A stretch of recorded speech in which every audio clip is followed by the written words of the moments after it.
Bonjour et bienvenue. Mon nom est Fédeline. Si ce contenu t'intéresse, abonne-toi.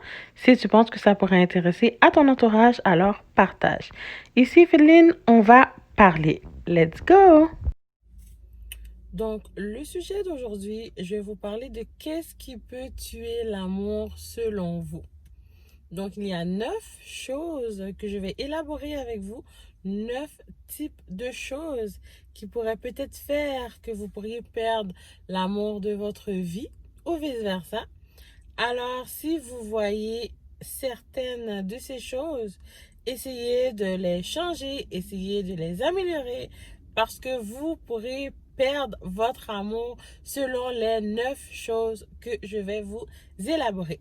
Donc, la première des choses est la pauvreté.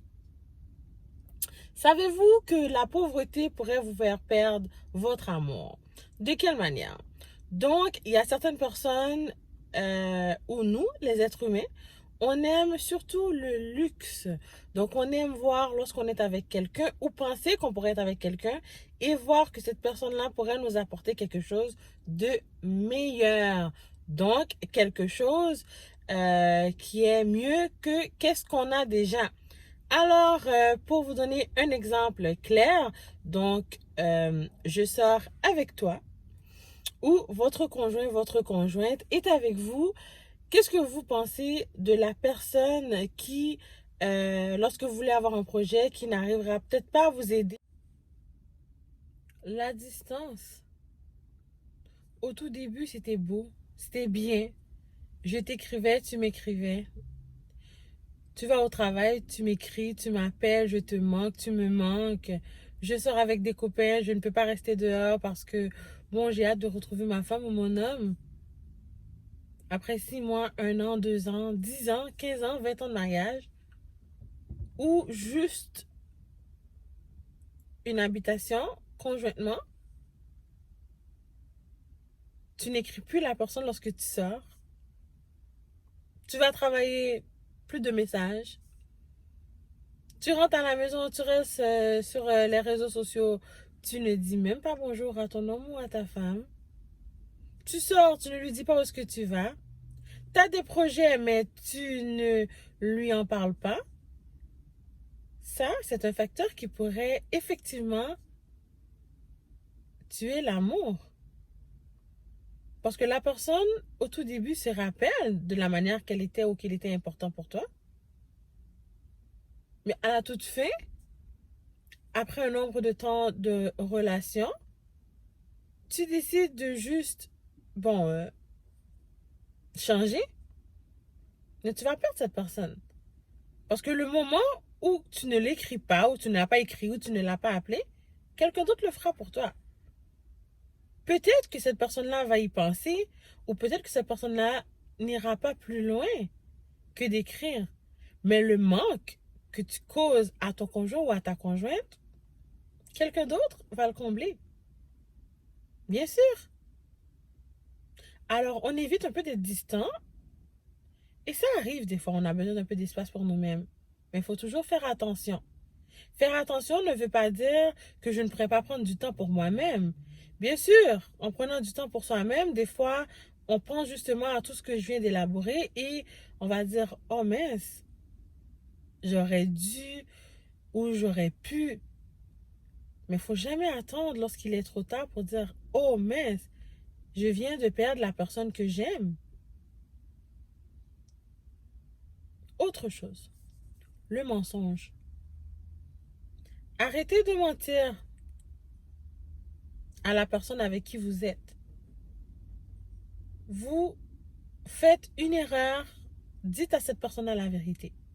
La vérité blesse, certes, mais au moins, la personne va savoir un peu sur quel piédestal être.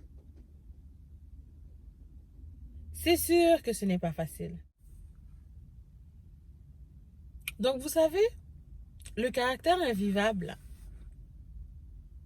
mon caractère invivable, ton caractère invivable, son caractère invivable, vous savez, ça tue. Ça tue tout. Bien sûr que ça le tue. Pourquoi? ce n'est pas parce que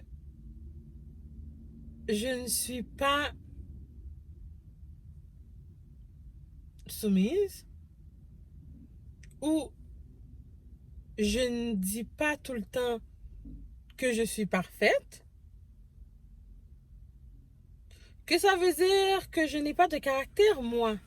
Mais ton caractère invivable m'empêche de vivre, m'empêche d'être qui j'aimerais être, m'empêche d'évoluer l'amour que j'ai pour toi.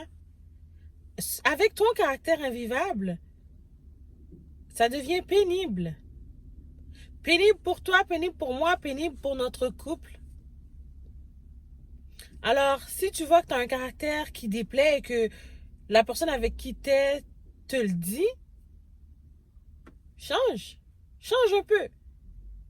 Si tu étais très euh, maladroit, bon, essaie de faire plus attention. Si tu as une personne qui dit des choses qui sont méchantes, essaie d'être plus gentil. Essaie d'avoir plus de souplesse, plus de gentillesse chez toi. Si tu as une personne qui te laisse traîner, ben, ramasse tes choses. Ça prend 30 secondes. Change ta façon d'être qui est invivable pour la personne avec qui tu es, qui est peut-être vivable pour quelqu'un d'autre. Mais là, on ne s'occupe pas des autres. On s'occupe de soi-même. On s'occupe de notre relation, de nous, de notre avenir, de notre amour, pour éviter justement de tuer ce qu'on a déjà construit. 1 an, 2 ans, 6 mois, 3 mois, 1 mois, une journée, ce n'est pas grave. Mais on apprend à connaître l'autre personne. Ça va nous aider à éviter que notre relation se perde. La dernière chose, donc je trouve qu'il est un sujet quand même assez difficile, mais très bien, c'est la religion. Des fois, avant d'être en relation avec quelqu'un, apprenez à connaître cette personne et vous posez-vous des questions. Est-ce que la religion de cette personne-là pourrait te déranger? Et si oui, essaie de trouver une solution qui va t'aider à améliorer les choses. Parce que non, la religion ne devrait pas, absolument pas, tuer l'amour qu'on a pour notre personne. Mais des fois, notre croyance, donc ce que je crois, ce que tu crois, ce que j'ai appris, ce que tu as appris, feront en sorte que malheureusement, cette relation-là ne pourrait pas s'évoluer. Pourquoi? Parce que les gens de notre entourage vont nous mettre une pression tellement forte que tu vas te dire, ben non. Ben non. Donc, par exemple, tu es chrétien, chrétienne, musulmane, tu es... euh, peu importe ce que tu fais, ce que tu ne fais pas, ce que tu es, ce que tu n'es pas. Dès que tu es avec une personne qui n'est pas comme toi, ça pourra te donner des problèmes. Donc, exactement, ne laissez pas votre religion gâcher l'amour que vous avez. Non. Soit que votre conjoint ou conjointe devient comme la religion que vous êtes, ou vous devenez la religion que votre conjointe est, ou sinon vous vous arrangez. Je connais parfaitement un couple qui n'est vraiment pas de la même religion, mais qui fonctionne très bien. Il y en a un que c'est le samedi que ça fête, l'autre c'est le dimanche qui est un chrétien.